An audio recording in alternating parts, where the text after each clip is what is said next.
Murga Lunática de Valencia somos un grupo de personas constituidas como asociación sin ánimo de lucro desde el año 2008, aunque ya llevábamos actuando desde 2 años antes.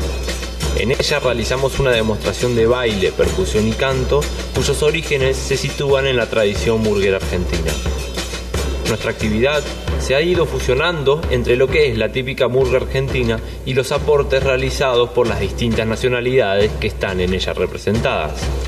Nuestro espíritu es heterodoxo, sin perder la alegría, la fuerza y el movimiento característico de toda murga. Este es un requisito indispensable para formar parte de este grupo. El fruto de nuestro trabajo se materializa mayoritariamente en presentaciones, aunque también realizamos desfiles y pasacalles.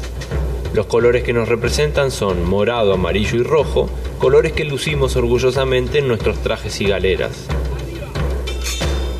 La Murga Lunática de Valencia ofrece en sus presentaciones un gran despliegue de color, ritmo y alegría a través de la música y el baile, buscando en todo momento la complicidad con el público, que rara vez queda indiferente a nuestra energía sin igual, que te envuelve y hace que pierdas por un instante cualquier atisbo de cordura y te dejes llevar por lo atávico del carnaval.